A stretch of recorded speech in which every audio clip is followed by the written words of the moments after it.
Hello and welcome to AASPA's podcast. I am Anna Weber and I am AASPA's marketing coordinator. With me today, I have two of our pre-conference speakers. I have Mari McGowan, who is a director and shareholder, and Rebecca Bradley, who is a director at Abernathy, Roeder, Boyd, and Hullett in McKinney, Texas. And these two will be presenting our session, The Top FMLA Pitfalls to Avoid. Thank you guys so much for joining me. Do you want to share a little bit more about yourselves? Sure, you bet. This is Maury, and Becca and I are actually both past educators. For me, I went with what is an easier job and became an attorney. Taught for 2 years. It was literally the scariest thing I've ever done in my life, and find myself now supporting educators, and it's much more rewarding from my perspective because you don't want me in a classroom with 26 kids. It's a bad place for me. And this is Becca. I taught in Detroit, Michigan, 6th, 7th, and 8th grade English a lifetime ago. And I also coached boys and girls basketball. You can't see me. I am 6 feet tall. If you have any questions, I am defensive minded more than offensive minded. And we can talk about that at our session. But yeah, we're excited to be here. We're excited to have this opportunity and to be able to speak with everyone. And if you saw me, I'm 5'1", so no one asks me if I play basketball. FMLA, the FMLA session is always one of our most attended pre-conference sessions. Would you mind sharing with us just a little bit of what you'll be talking about in your session?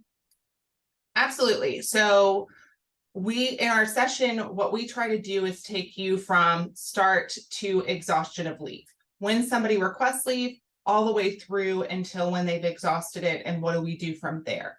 Our goal is to give you the tools to really navigate that in a really entertaining way. So we use trivia, we use interactive scenarios.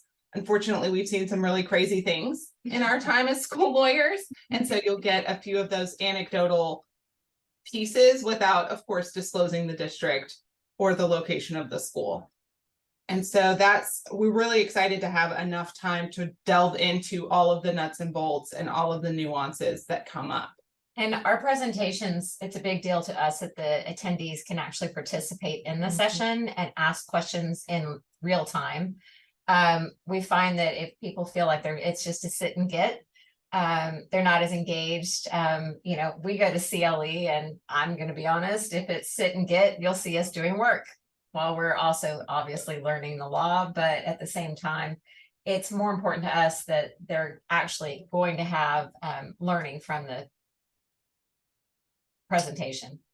Absolutely. And the great thing about pre-conferences is that it's 3 hours long. So you have plenty of time to do sort of the instructional part, the speaking part, and then also get to have those good interactive conversations. And I love going to the attorney sessions because I love when you guys share examples. You have the best examples, and it always makes you don't expect to go into these legal sessions and laugh, but a lot of the times you do because the things that you guys see are so crazy. I would say on FMLA, some of our examples, very real life events that have happened, and they are pretty fun. Yeah. What, besides hearing those stories, would motivate someone to come to your session? I think so that they have a toolbox for how to move forward. Also, we're fairly entertaining. At least we think we are. So we like to keep it up going and really giving the tools, really giving forms, walking through the process in real life scenarios so that they walk out with tangible, not just knowledge, but also form letters and different tools that they can utilize along the way. I mean, to me, what would motivate them? It says attorneys, well, how much more entertaining can lawyers be than any other speaker? And I mean that very sarcastically. I honestly sometimes think if you put attorneys on a speaker title, a lot of attendees go, no, I think not. So we try to be the exception to the rule. What would you like attendees to take away from your session? We'd like them to take away, this is how we don't break the law, number one. Number two, we'd like them to come away with a smile and feeling like they were entertained. And then probably the most important is we want them to know how to implement FMLA and safeguards within their district, no matter the size, no matter how many employees, but to actually have that tangible knowledge. And I would say we'd really like them to take a sense of comfort and confidence in what they're doing. FMLA tends to be an area of law that people feel very uncomfortable with. And, oh no, how do I do this? And how do I make this interplay with my local policy and my local leave? So our goal, especially because we've got enough time, is people will be able to leave and feel confident in how to approach it moving forward. That is great. And our attendees come from such wildly different districts. And I know that it can feel really intimidating, especially for some of the smaller districts to come, and they don't think that there's going to be tools that apply to them. And I love hearing that you guys are thinking about that and making sure that everyone leaves with some good information. Well, we work with some districts that are the largest in the state, and then we work with some districts where the superintendent on occasion may drive the school bus because the bus driver didn't show up. So we're used to tailoring our advice to meet everyone's needs. And we try to take it from a practical approach, right? There's the law and best case scenario, and we know that especially in the times that we're in, we're not always in a best case scenario. And so how do we problem solve and still protect districts while also recognizing the reality that is around us? What is one tool or strategy from your sessions that you think attendees will be able to implement immediately in their own districts? I would say one tool would be how to utilize FMLA in conjunction with the other types of leave that are available both on a federal basis and then state and local. So to the extent that we can provide them that guidance and that tool, that's a big one for me. For me, it's more, what do we do with the employee when they've exhausted leave?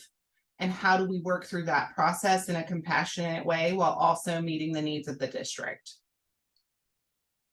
And then I have to ask, what are you looking forward to most at this year's 85th annual conference? If it's your own session, you can say that. If it's meeting me in person, you can say that. If it's going to California, you can say that. There's a variety of right answers here. So we discussed this morning before we did this call, and I have to admit, we both said California weather. The heat index today in McKinney is supposed to be 109. And we actually had a weather forecaster, was it Channel 8? Yeah. Who a couple of weeks ago, he was showing the heat index across kind of our area. And for whatever reason, the computer malfunctioned and it showed McKinney. And it showed McKinney at something like 10,000 something degrees. And so he's very, politically, going across and saying, oh, this city's 105, this city's 103. And he gets to McKinney and he said, McKinney, they're all dead. So we're looking forward to California weather. Absolutely. We're looking forward to being outside and not absolutely melting, and also not having our hair frizz so wildly bad that we're struggling to maintain it. Our office is in Kansas City, and I took my dog out this morning and I just blow dried my hair, and I came back inside and I was like, why did I even bother? It is already, it's curling. What was the point in that? Our hotel is also like a block away from Disney. So if you guys wanted to pop over after your session, you could absolutely get in some time at the park. Well, I'm never going to pass up a Mickey opportunity. Maury will pass. I will never pass it up. Look, I've got adult kids. I've been to it several times. I've done my Mickey time. I'm good. I'll find a nice quiet cafe where I can sit and have coffee and look out. There are plenty of places to do that too. Thank you both so much for joining me today. I have had a great time with you guys, and it sounds like your session is going to be just as entertaining as it is informative, because you both clearly know what you're talking about, and you also have both made me laugh a lot today. So I think that the attendees in your session are going to have a great time and learn a lot. Perfect. Thank you so much for having us.